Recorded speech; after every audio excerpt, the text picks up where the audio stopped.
A massage can relax your shoulders. It cannot teach that you are worthy. A sauna can soften your body, but it cannot silence the voice that tells you you are not enough. A quiet evening with a book can give you a beautiful pause, but it cannot rebuild a relationship with yourself if the moment you close the book, you go back to criticizing everything about who you are. And I'm not saying those things are bad, I love them.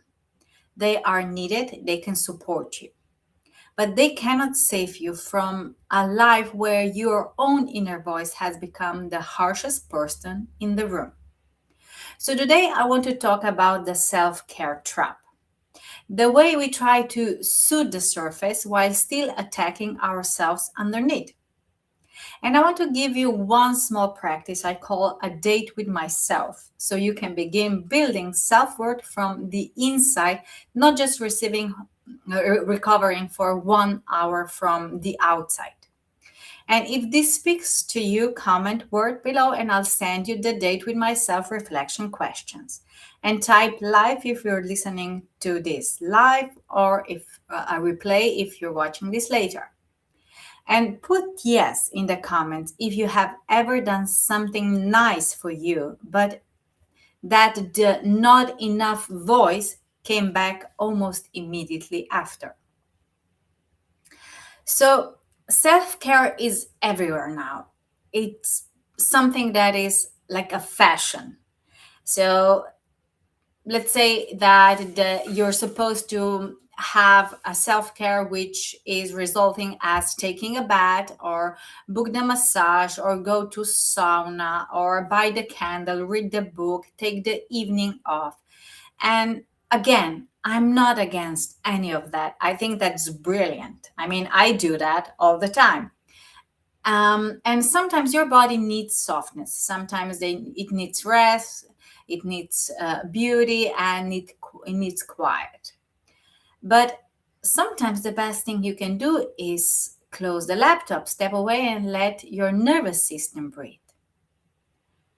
And the deeper question here is, what happens after? What happens the next morning? What happens when you look in the mirror? What happens when you make a mistake? What happens when your child is upset? What happens when the meeting does not go perfectly? What happens when you do not look the way you think you should look? And what happens when you fall behind? What happens when you are in a bad mood?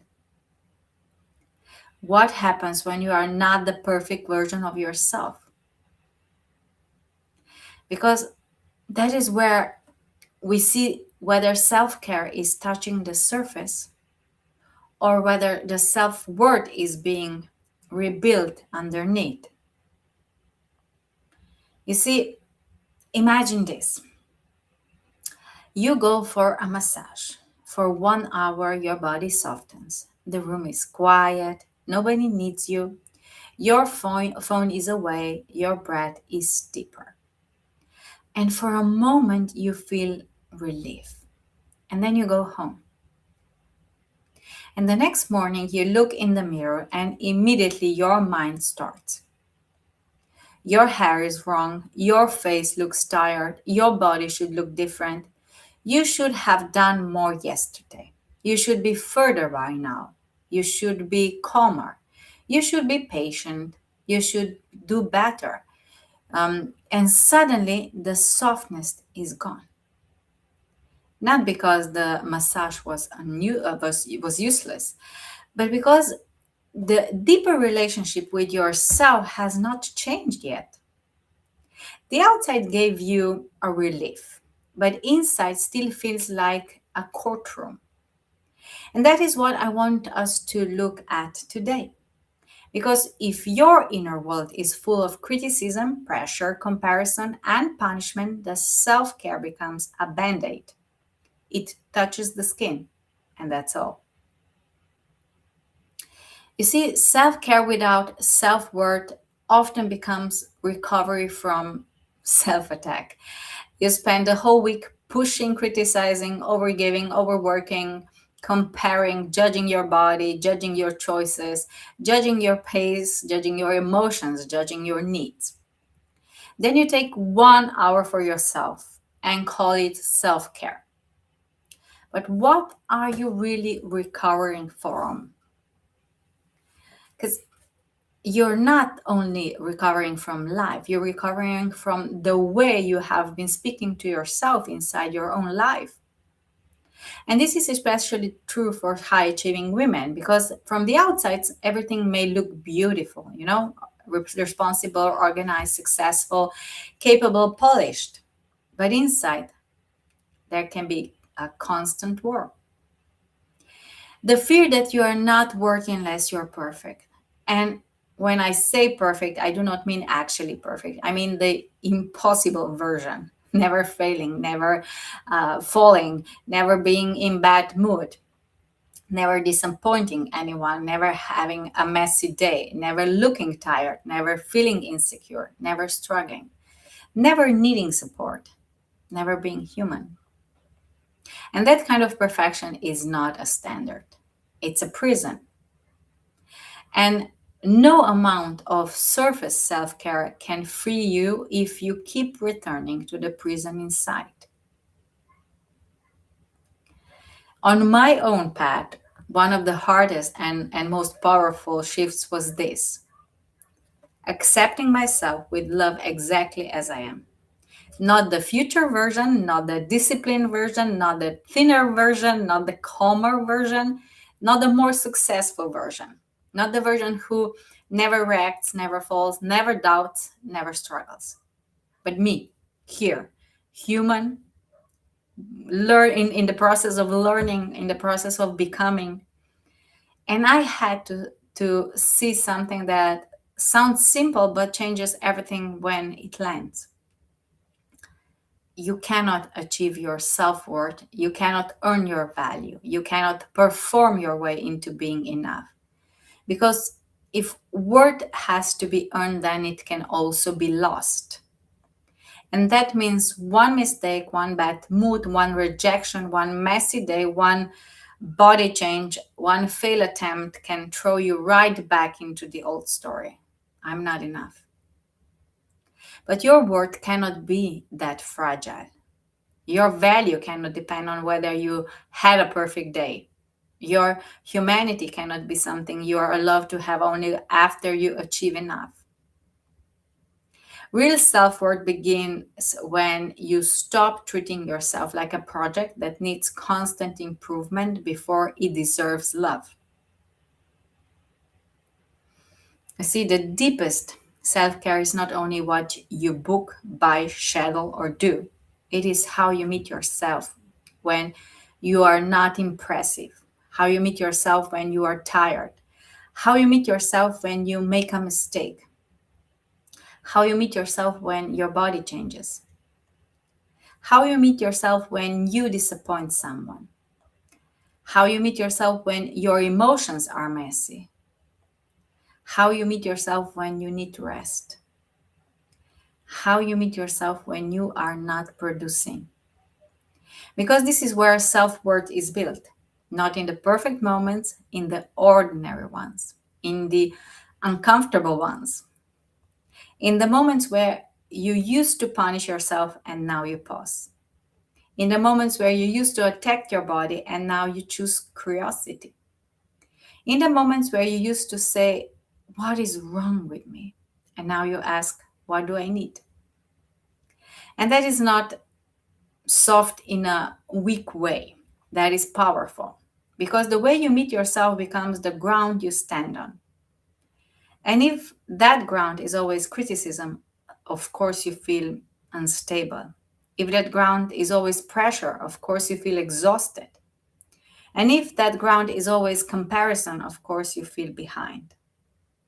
But when that ground becomes acceptance, awareness, and honesty, something changes.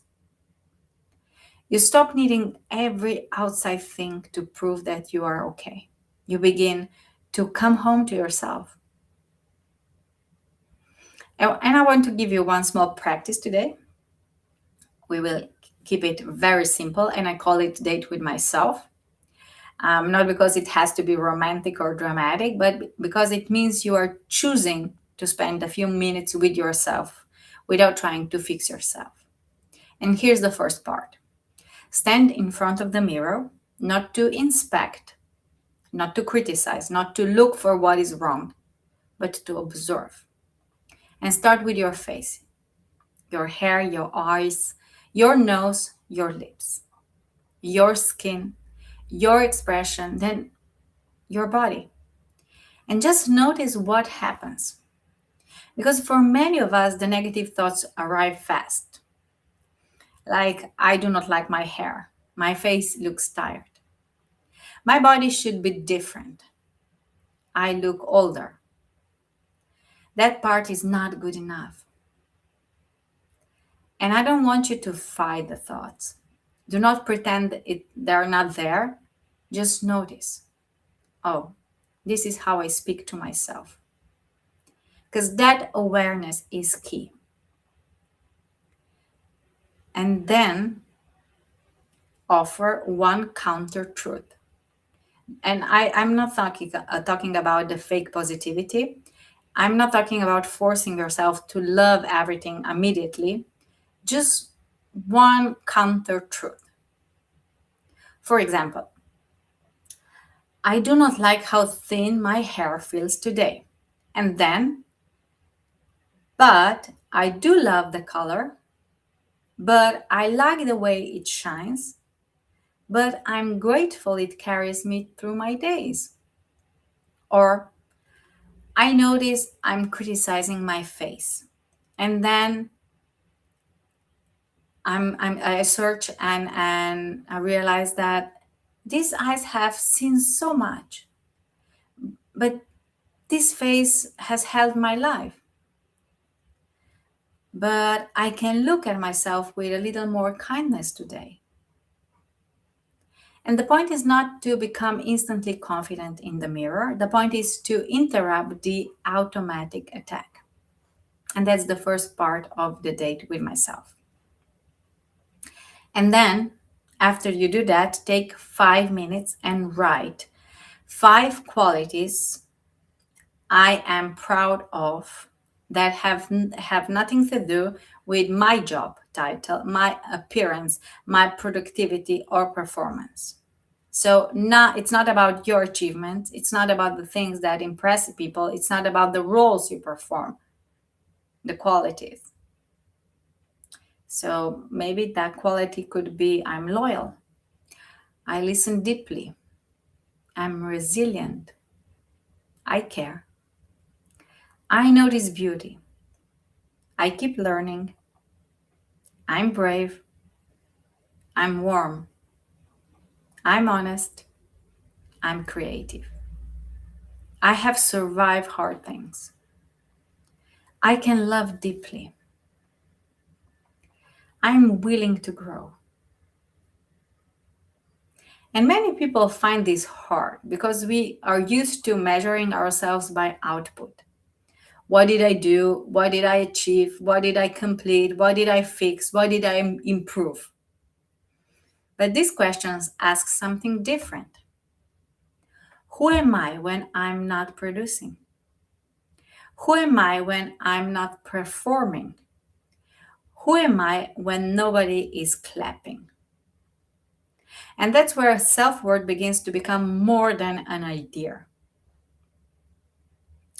So, the quick win for you for today is that sometime this week, schedule the 10 minutes. Not the 1 hour, not like big ritual, just 10 minutes. And call it date with yourself.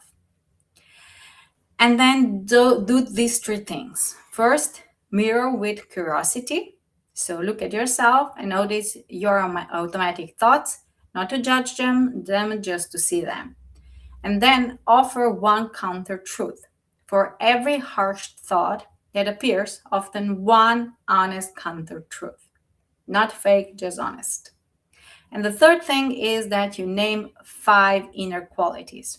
So write down 5 qualities you're proud of that have nothing to do with appearance, work, productivity, or being useful to others. And that's it, 10 minutes. Mirror, counter truth, and 5 qualities. And we're not talking here about fixing yourself because there's nothing wrong with you, okay? It is about changing the way you meet yourself because your worth is not waiting for you at the spa. It's not waiting inside the way you speak to yourself. It is waiting for you inside of how you speak to yourself when nobody is watching. Okay? So what I want you to remember is the core here is that you are worthy because you look good. You are not worthy because you look good. You're not worthy because you perform well. You're not worthy because you are calm every day. You're not worthy because you never fall. You're not worthy because everyone approves you. You are not worthy because you are useful, productive, thin, successful, impressive, or easy to love. You're worthy because you're you. And that might sound simple, maybe too simple, but many of us live as if the opposite is true. We live as if worth is conditional. I am worthy when I look right. I'm worthy when I achieve. I'm worthy when I'm chosen. I'm worthy when I'm praised. I'm worthy when I do not disappoint anyone. I'm worthy when I finally become the version of me I think I should be. But that's not self worth. That is a contract you can never satisfy for long. Real self care begins when you stop negotiating your worth with yourself. And self care can support you, but it cannot replace self worth. A massage can relax you, a sauna can soften you, a quiet evening can restore you. But the deeper work is learning to stop abandoning yourself the moment life becomes imperfect. And if you're ready to stop treating self care like a band aid and start rebuilding the way you meet yourself, comment word below or send me word in a DM, and I'll send you the date with myself reflection questions. And if you're tired of proving, criticizing, perfecting, performing, achieving, and still feeling like somehow you're not enough, I have a free resource link below that can help you start seeing the deeper patterns behind that feeling. And if fear of judgment is part of who you keep trying to become, or the reason why you keep trying to become perfect before you feel worthy, if you're afraid of being seen as flawed, aging, messy, wrong, too much, or not enough, there is also a gentle $7 course link below that can help you begin releasing the fear of judgment and shame. Both links are in the comments below. And if this live helped you meet yourself a little more soften today, subscribe because I'm going live for 30 days. And for today, just remember that your worth is not waiting for you at the spa. It is waiting in the way you come home to yourself.